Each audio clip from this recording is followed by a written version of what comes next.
Formidable. D'abord, on la retrouvera à New York quand nous y serons, c'est-à-dire en tout début de semaine prochaine. Et Vicky Lee, elle est d'autant plus adorable que, comme vous l'avez vu, elle est enceinte et qu'elle a accepté de se livrer à cette opération. Bonsoir, Fred Hoffman. Bonsoir. Ça nous fait plaisir de vous recevoir. Vous êtes le représentant des démocrates en France. Alors, avant tout, un mot. Vous êtes soulagé que cette campagne se termine? Non, j'allais dire pas comme ça, parce que déjà, je suis tranquille. Je crois nous sommes en général tranquilles.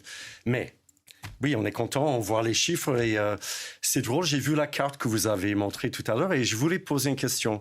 J'ai vu il y avait l'État de Pennsylvanie. En gris. Voilà. Mais pourquoi Donald Trump était attribué les 19 voix? Alors, et pas Kamala Harris. Parce qu'on a fait le décompte. Parce il faut avoir une carte interactive pour on rappelle bien dans cette carte deux possibilités. On a mis, c'est pour faire un calcul pour que les Français qui savent faire une soustraction puissent le faire. 281 moins 19 mènerait Donald Trump à être battu. Il faut avoir un bouton pour basculer les deux. Question de Marjorie.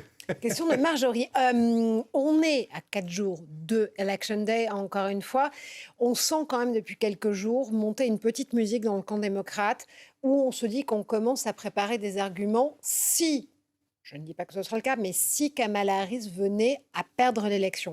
Notamment le fait de se dire que la convention de Chicago, finalement, a été peut-être un peu trop simple d'accès pour son investiture, c'est-à-dire qu'on a peut-être un peu trop vite réussi à lui accorder la nomination, que Joe Biden tire un peu en longueur et n'aide pas forcément sa vice-présidente à pouvoir mener une campagne sereine avec des gaffes alors pas forcément en répétition, mais quand même celle notamment sur garbage, sur la poubelle qui a été totalement retournée en matière de communication par Donald Trump. C'est quand même embêtant sur les 5 derniers jours de campagne.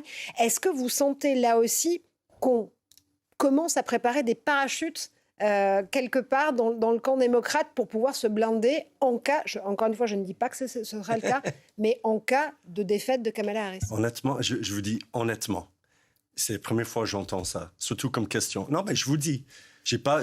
Non, mais excusez-moi. Joe Biden, sa phrase de Joe Biden, c'est quand même très maladroit de traiter ceux qui votent pour Trump de d'ordure. Non, mais attendez, non, mais. Est-ce que c'est à droit? Déjà, il y a 15 jours, Donald Trump a dit que le pays était déjà une poubelle pour tout le monde, un dépotoir. Il a dit que Kamala Harris, c'était un vice-président de merde, un shit vice-président. Et on and on and on. C'est toujours... Alors, comment ça se fait que Biden déjà a fait un gaffe et tout le monde dit non, il a dit ça? Non, pendant combien de mois ils ont dit Biden ne fait que les gaffes, il n'est pas crédible, il est trop vieux. Mais maintenant, il a fait une gaffe, mais ils disent ah là, c'était crédible. Alors là, il a fait exprès.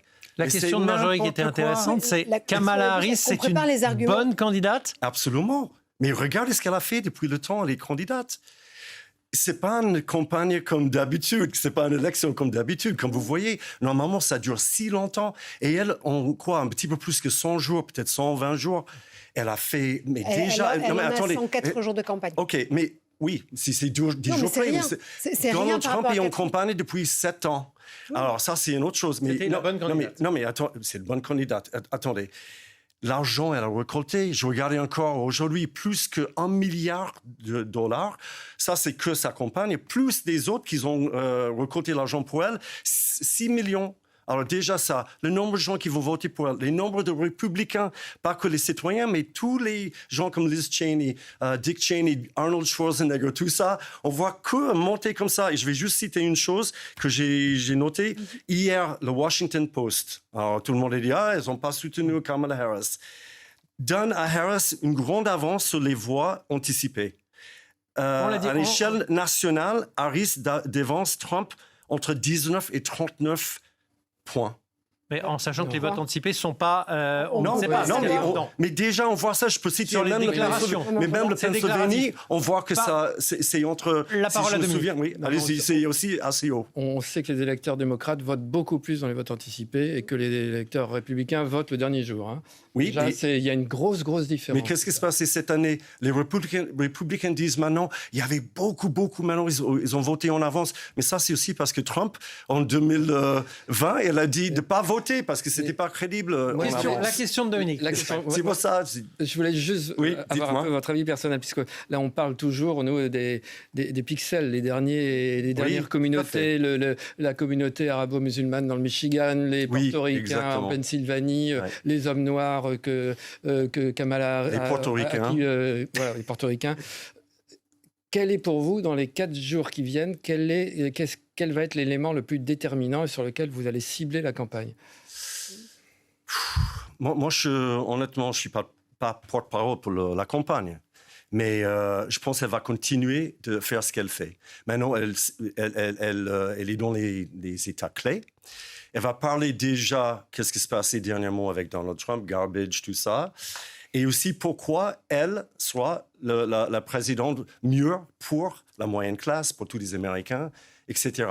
Elle va citer des choses que Donald Trump fait, des entre guillemets, conneries en ce moment.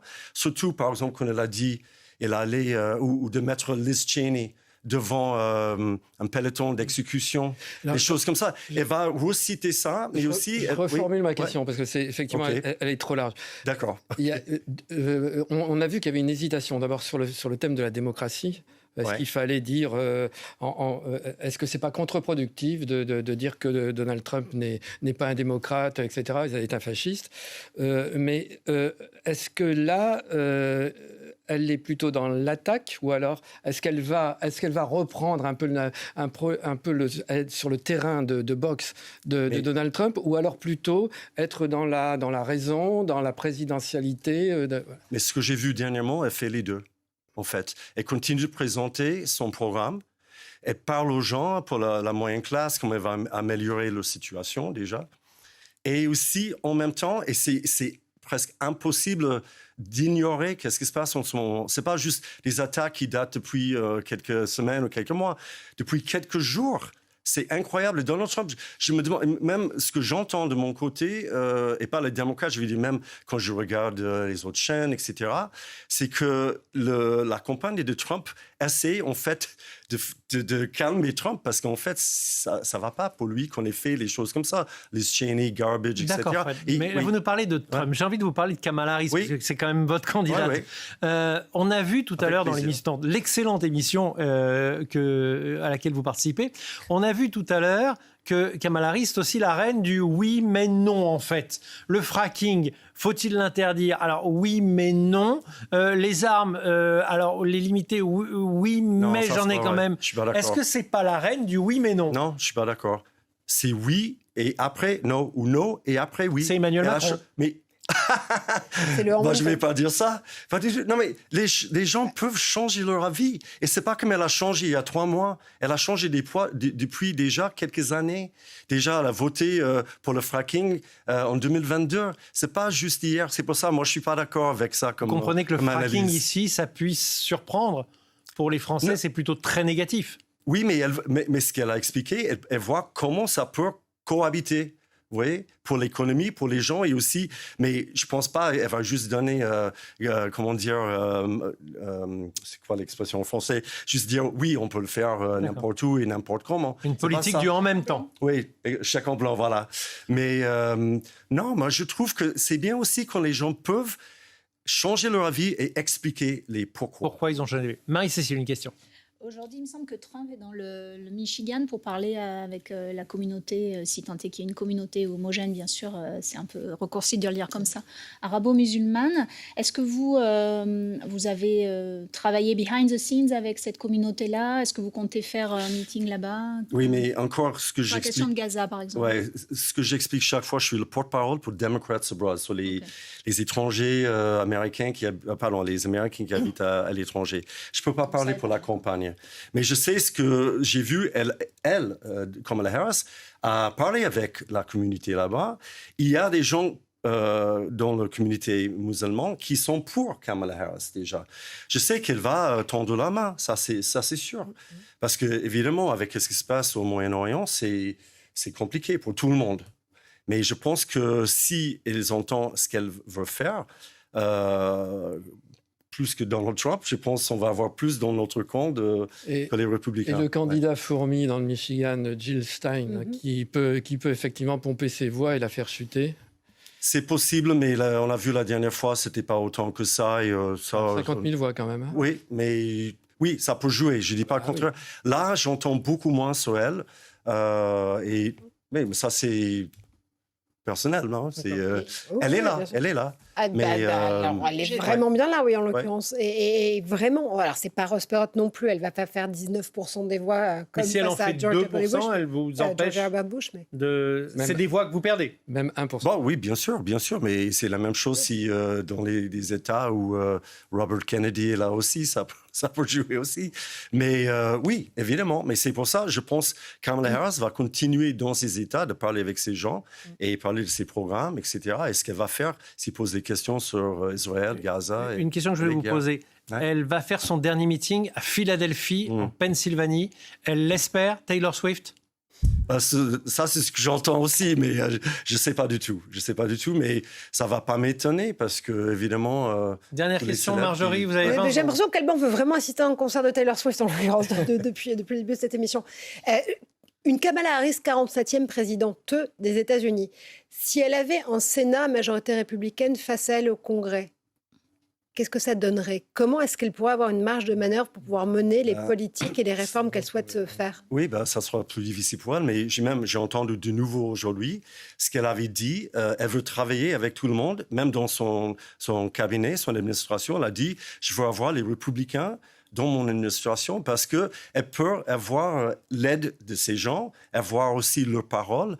Et c'est pour ça qu'elle va essayer, oui, je ne dis pas que ça sera pas d'être un pont avec les Républicains. Mais ce qui veut dire en réalité que dans la coalition qu'elle a tenté de créer, de fédérer de Bernie Sanders, donc de la gauche américaine jusqu'à Liz Cheney, donc de la droite conservatrice américaine, non pas inféodée à Donald Trump, en fait, ce qu'elle vise en allant chercher ces républicains repentis du Trumpisme, c'est justement ceux qui pourraient l'aider au Congrès. Peut-être aussi, mais c'est intéressant parce que moi, je vois c'est un petit peu différent. C'est qu'il y a plein de républicains qui sont venus voir Kamala Harris. C'est pas comme elle a juste cherché. Il y avait plein qui ont vu. Je veux pas voter pour Donald Trump. Je veux pas qu'il soit président pour la démocratie, pour le peuple américain. C'est pas juste qu'elle a essayé de faire en sorte, mais on le voit. Liz Cheney, qui est une ultra conservatrice, c'est engagé très intéressant. Oui, mais pas qu'elle, mais il y a d'autres aussi. C'est pour ça. C'est vrai que nous allions retrouver Ben Barnier qui est dans le vent. Ben Barnier, alors tout à l'heure vous étiez à Gap, pas à Gap dans les Hautes-Alpes, mais Gap en Pennsylvanie. Et c'est avec vous qu'on va continuer et terminer l'émission en musique, je crois, en fonction de vos rencontres. Exactement, parce qu'on était dans l'Est, on est toujours dans l'Est du pays, vous savez. Eh bien ici, les jazzmen sont rois, on va faire Swing is the Money Time. Vous vous souvenez de Eating Cats and Dogs de Trump sur un air de reggae? Eh bien Kamala a aussi eu son air de speech transformé en musique et ça a donné ça sur un air de jazz. Écoutez. When you think about it, there is great significance to the passage of time in terms of what we need to do to lay these wires, what we need to do to create these jobs. And there is such great significance to the passage of time when we think about a day in the life of our children. Vous avez retrouvé l'un des musiciens de ce morceau, vous avez retrouvé sa trace et vous lui avez même rencontré. Exactement. Alors oui, on l'a vu en distanciel parce qu'il était dans le Maryland. C'est Jay Fenichel. Il s'est fait un nom dans les clubs new-yorkais et on lui a évidemment parlé de cette vidéo. Et on lui a dit qu'il faisait quand même un peu de politique malgré tout. Il s'en défend, mais nous on le croit qu'à moitié. Je vous laisse vous faire votre avis. Elle parle de façon très éloquente et avec du rythme. C'était facile de l'accompagner avec la batterie. Ça se voit qu'elle aime beaucoup la musique, ça s'entend dans sa voix, et elle aime le jazz. En faisant cette vidéo, vous donnez une bonne image de Kamala. Oui, je soutiens Kamala. En fait, j'ai déjà voté pour elle, donc ça me va. Mais certaines personnes peuvent avoir l'impression qu'on se moque d'elle. Si vous deviez exprimer en musique ce que vous ressentez comme citoyen, ça ressemblerait à quoi?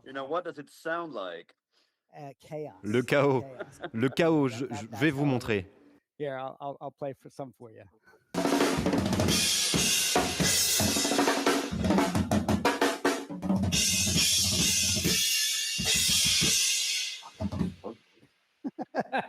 Un petit extrait de chaos. Est-ce que Kamala Harris fait l'unanimité auprès des jazzmen?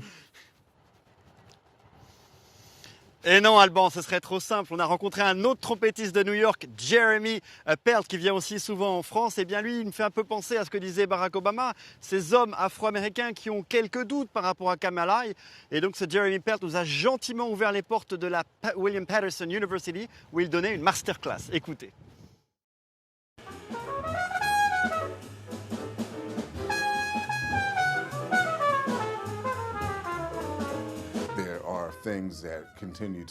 Il y a certains problèmes très graves qui concernent particulièrement les Afro-Américains et qui ne seront pas réglés le 5 novembre. Même si Kamala Harris était élue, je ne m'attends pas à ce qu'ils disparaissent. En particulier le racisme systémique dans la police, par exemple.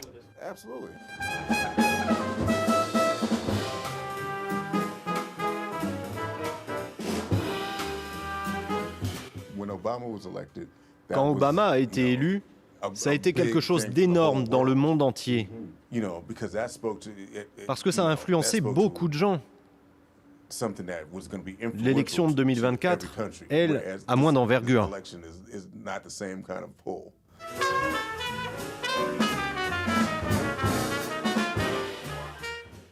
Très agréable, Ben, ce reportage. Merci beaucoup à vous. Merci à Anaïs Baucher qui a assuré le montage et à Valentin Pat qui a fait remarquablement les voix. Fred Hoffman, quand vous voyez ces musiciens, finalement, il y a quand même un peu de bonne humeur dans cette campagne. Qu'est-ce que ça vous inspire? Oui, surtout si vous avez déjà vu Kamala Harris danser. Ça me va très bien parce qu'elle est une bonne danseuse et elle amène tout le monde avec elle quand on danse. L'Amérique saura se réunir après ce moment de un peu dur. La musique, tout ça. La positivité et voilà, la joie, ce qu'elle dit chaque fois. Elle danse mieux que Trump? Comment? Elle danse mieux que Donald Trump. Ah ouais? Elle danse mieux que Donald Trump. On va vous laisser. Je pense que oui. Cette analyse.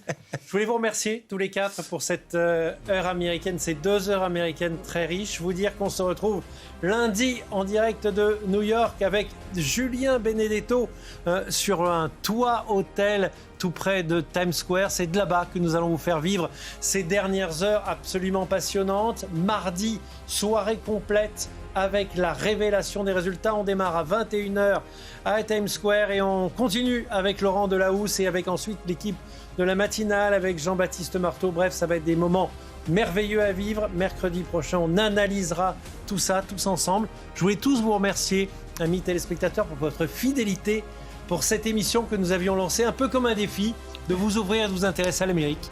Merci beaucoup. Générique ce soir.